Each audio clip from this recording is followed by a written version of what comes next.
Welcome back everybody, Automotive Inc. Today we are doing the year review of Loki, which is the 2024 Ford Super Duty F-250 Tremor Lariat Ultimate Package, if there's enough little descriptors in there of the truck itself. Now before we get too far along the line, if you guys don't mind helping a small channel out and smashing the subscribe button, it's down there in the corner, and if it's not there, you can go down by the description, it's down there. Subscribing is free, but does help a small channel out. If you hit the notification bell and the thumbs up at the end of the video, it'll steer you towards more content. Now, as we go through this video, it's not gonna be super long, but we'll talk about a handful of things, and I do have installs of everything that I did to the truck. So as we walk around the truck, guys, again, bearing the Lariat Ultimate Tremor Package, this was a special order from somebody, so some Lariat Ultimate things, like the non-power running boards, they deleted those as part of that, so I like the fixed ones better. I don't like the moving parts, especially when everything gets icy out here. But overall, the first year has had some ups and some downs, mostly ups those. But as we go around it, again, just kind of explain the truck real quick. This is the Sport Appearance Package, so it does have a different grille than the typical Lariat Ultimate. But it still has all the safety tech, the Copilot 360 2.0, if I remember right. And as we kind of go around it, you'll see having the Tremor with the Sport Package, no chrome, no shiny black plastic really, a couple places on the mirror caps. And if we scan back here, you'll see that it was indeed the 7.3 liter Godzilla. We'll talk about power here in a second. We'll go over a few things I did to it. I always put a tonneau cover on my trucks because I always have gear in the back. I usually carry about 800 pounds of straps, my fifth wheel hitch, my adapter plate, extra hitches, tow chains, and tools and everything like that. If you want to see how the Paragon is installed, sized up, I have videos. You can head over to the channel and search in the search bar. As we come around here, this is the Glacier Gray. This is going to be a carryover color for 2025. They basically axed a red, brought a different colored metallic red, and axed iconic silver for the first time. Now on this one specifically, it does have the payload package, so you can see my leaf pack in there with the overload. It does have the 430, and being the Tremor, it does have the elevated vent tubes on it, so you can go through water.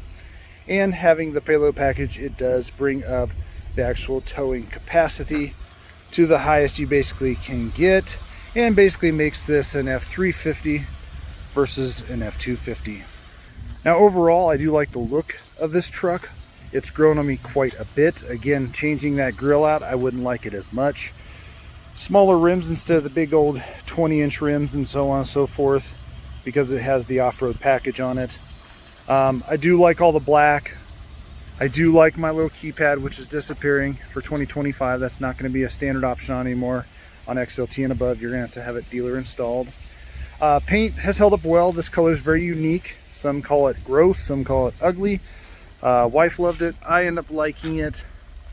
And overall, the paint's held up very well. The truck sits outside all the time. It doesn't fit in any of my garages.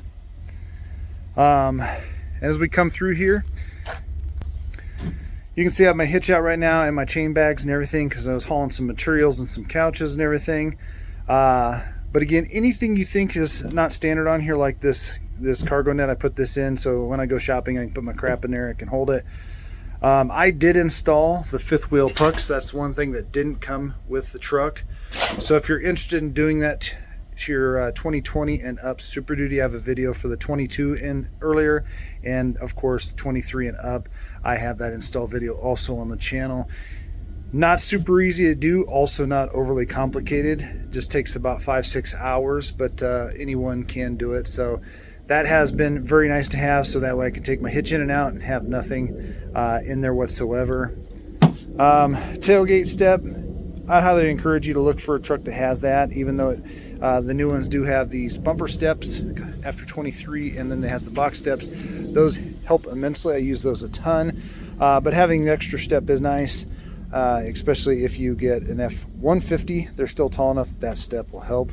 Now we do all towing on this channel. I very seldom drive this truck for anything but towing. The OEM rubber has held up very well. I'm surprised how well it's held up.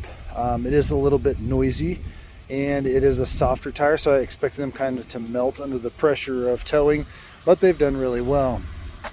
Now, one thing for sure is when it comes to Ford, they do really well with their interior storage. So I love this. This is another aspect, both over the Ram and over the Chevy, that I think this does really well with interior storage. The back seat in a crew cab Ford, whether it's a half ton or a Super Duty, they give you actual real room in here. The Chevy does excellent with it, as long as you don't get the center armrest in the Chevys. Theirs sticks out, and that middle person usually doesn't enjoy that in their back. So that I will kind of ding that on the Chevy, because we had a 2024 Chevy on here, Kong, tons of content on that over on the channel. And we also have the 2024 Ram crew cab. And what I do love about Fords is we've had 5 adults in here, and if you get the bench seat up front, that seat is also plenty comfortable for a grown person or even a kiddo. And I've really enjoyed how the comfort level is for my passengers. Lots of leg room, lots of charge points. Really do love that. And even in the most basic trim, if you get the console seats, you're still going to get almost all of those charge ports. And even if you get a bench seat up front, you're going to still have plenty of those down below. I do love, if we can get this to go up here, the extra storage underneath here too. This is lockable. Just a nice feature to have. Typically you're going to get this in XLT Premium and above, but I believe it's an option for 25 in almost all of them, but most of them are going to have it standard depending on your trim level. The interior itself has held up really well. I got kiddos in here, no dogs. I don't do that in my cars or trucks, but lots of young people back in here, no problems. The leather still looks like brand new. If you go back to my earlier videos where this was kind of scrunched up when I first got it, this has since worked itself out, and now it's as smooth as the other side. So if you go back to the very first videos we had of it, that was potentially an issue, but it's worked itself out. As we come out of the door, you can see I put those on there. That just protects your feet and your, or it's not your, it doesn't protect your feet, it protects the paint from your feet as you get out so that doesn't get scratched up. I have videos of that, and all of the stuff in here is linked also if you want to get potential discounts and stuff on accessories. Now as we come over here again, you can kind of see I did just a few things in here, not a whole lot, but protect that, all-weather mats. We come in here, and if you go to a new Ram, even a 25, there's a big bulge in here inside where the passenger puts their feet. So that really kind of bugged me, but both the Chevy and Ford did really well with that, where they have this full access, and this seat is really comfortable. And again, as you cruise through here, tons of storage, lots of cup holders.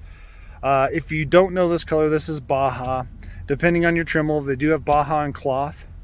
So if you go with an XLT with Baja, and it'll change kind of the way the doors are laid out and everything, but overall fit and finish, everything has worked really good in here. And again, high point for the Ford is storage.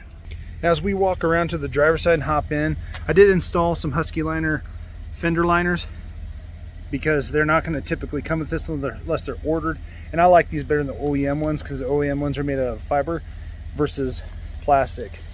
Now, one thing that somebody has always asked me is, how bad does this thing rust underneath here? It's a little dirty. We have some superficial rust right there on the pumpkin.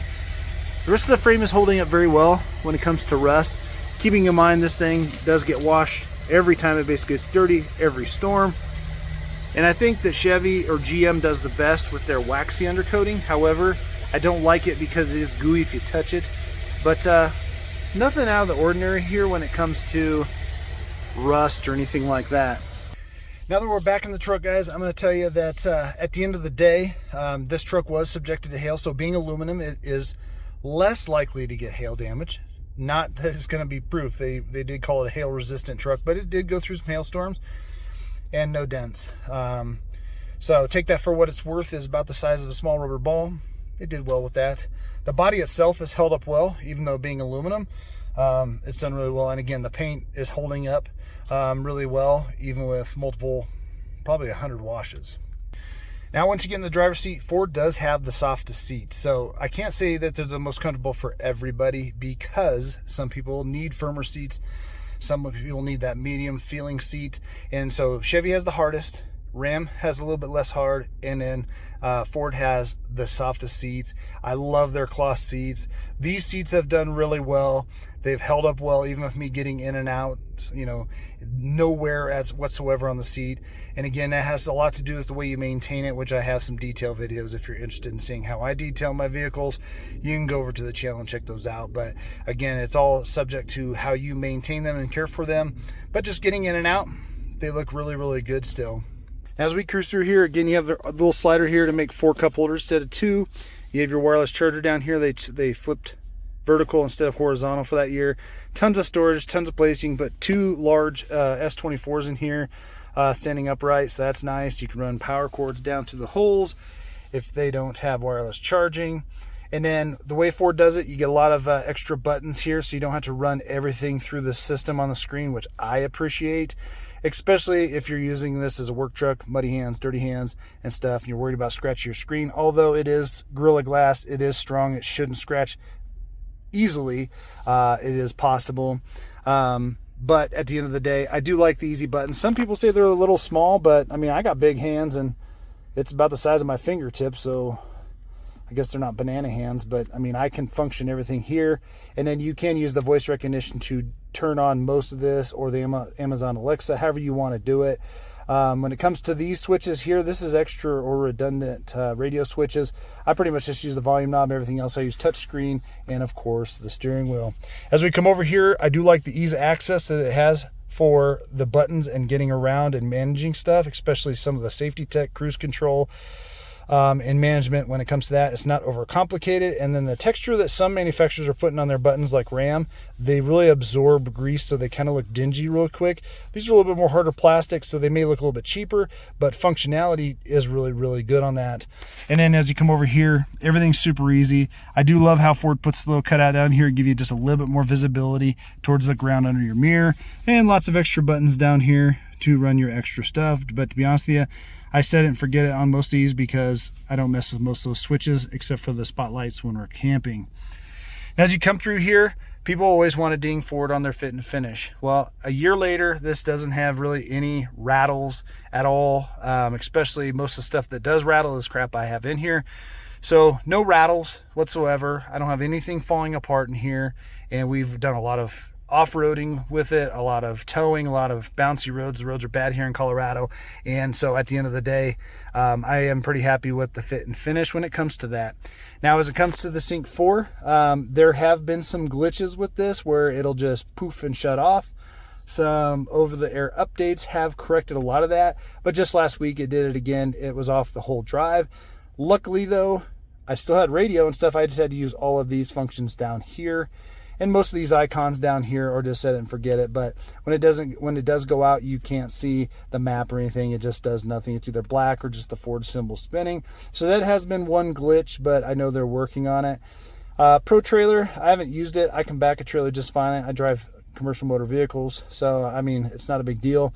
But we will play with that later, just for people that are interested in that content. But Sync 4, super easy to run, great maps. You can see all my cookie crumbs. I'm at a local area where I usually go.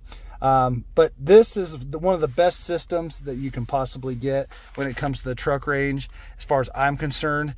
You do have Apple CarPlay and Android Auto that are wireless, so if that's your thing, then you can zap that up there and run it that way. But it is a very intuitive system, easy to learn for just about anybody.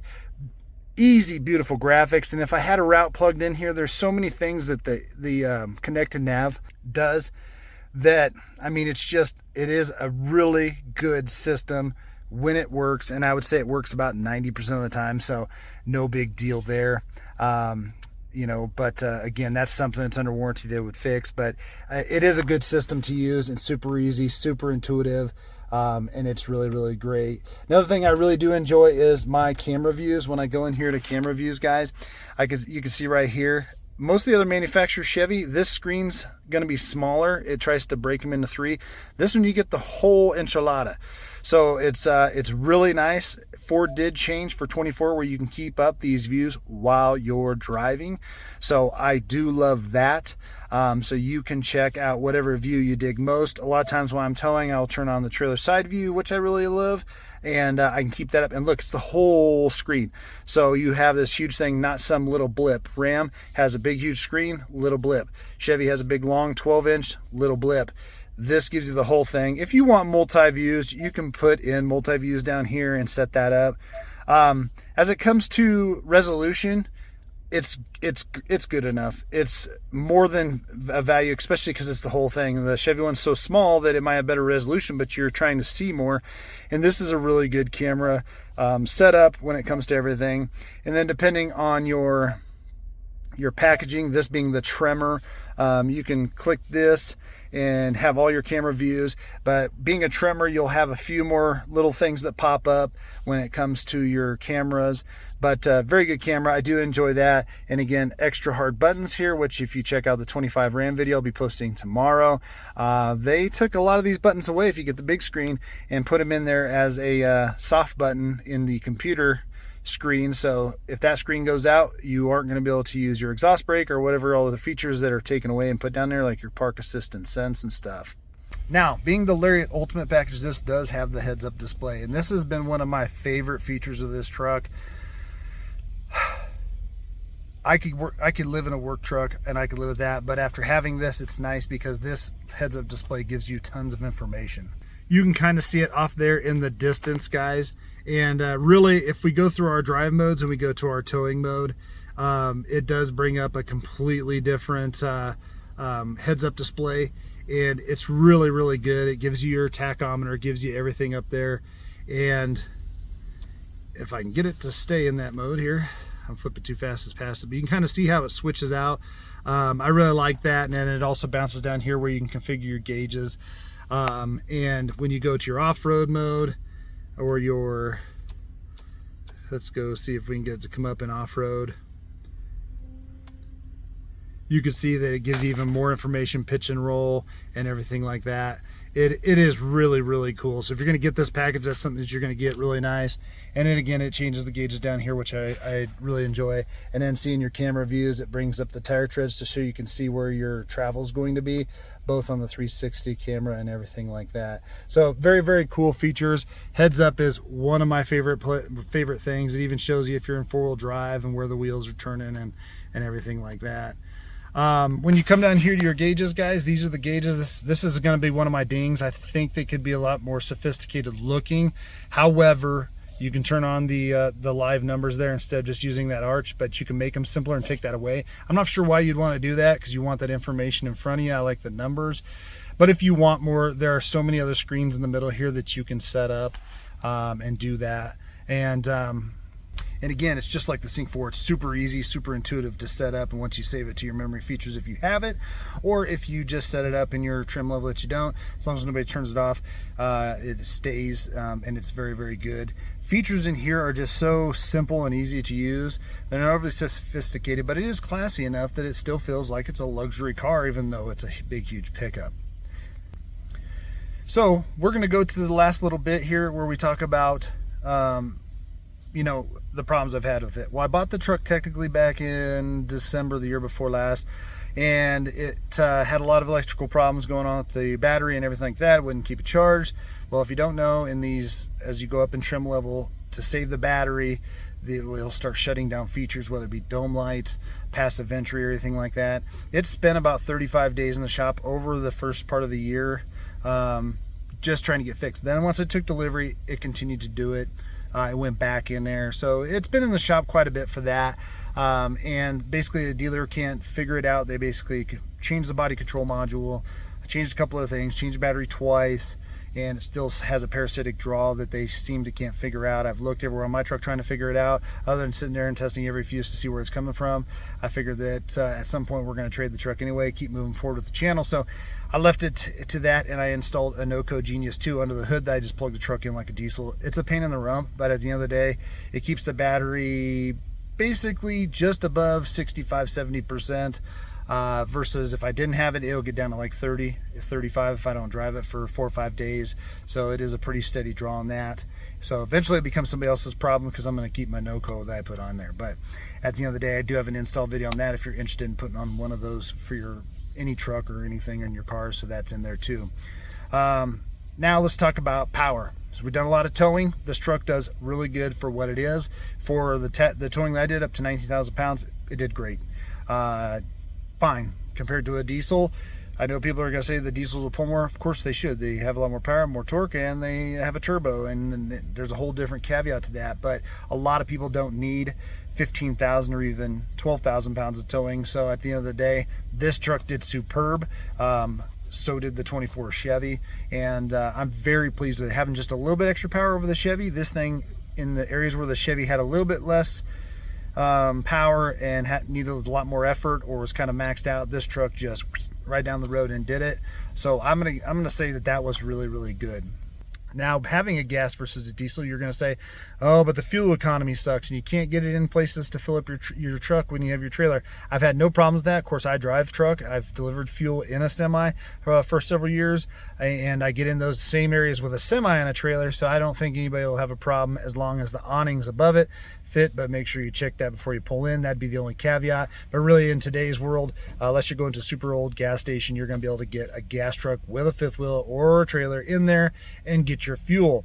So when I buy the truck, I keep the second trip set so I can tell you my overall fuel economy. So if we go over here, trip 1 is over the last 3,300 miles, 85 hours of run time, whether that's idle and or running combined. That's the total time the truck's been on. 11.8 miles to the gallon. So again, mostly towing, but that's over the last 33. If we go on trip 2, over the last 7,800 miles, 202 hours of run time, 11.6 miles per gallon. So fuel economy for me versus driving V10s, even driving some of the new diesels that only get 14, 15, you just have to decide which one's less. But one thing going gas is no regens, no def. When diesel's more, no expensive fuel, no extra maintenance, no extra fuel filters, blah, blah, blah, so on and so forth. I got lots of content on why diesels versus gas may not be the best option for you, depending on your driving needs and how you use the truck daily. Again, this could be a daily truck, but that's going to be about your fuel economy. Now, again, almost all of that was towing. I'd say maybe 1,000 of that wasn't towing. So there's your fuel economy that you can expect, maybe a little bit better. Now, that's going to be with the 430 rear end, the knobbier tires, the high wind resistance because the air dam's high in the front being the trimmer, the higher off the ground. There's no aerodynamics to this truck. It's a big brick driving down the road when it comes to that, and so keep that into consideration. The type of fuel you use, you and your driving habits will manipulate your fuel economy. But I'm happy with the fuel economy.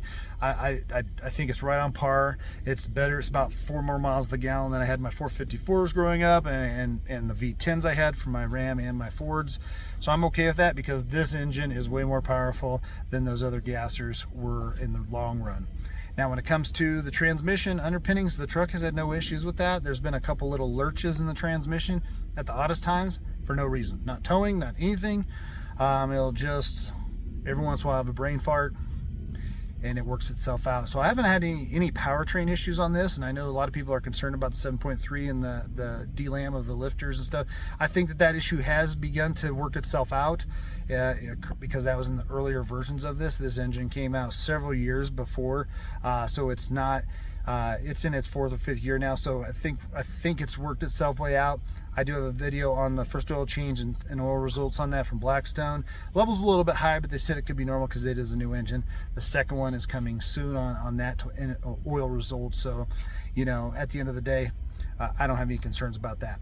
And when it comes to ride, the Chevy HDs ride the best, period. I think Ram rides okay with the 3/4 ton, the 5-link coil.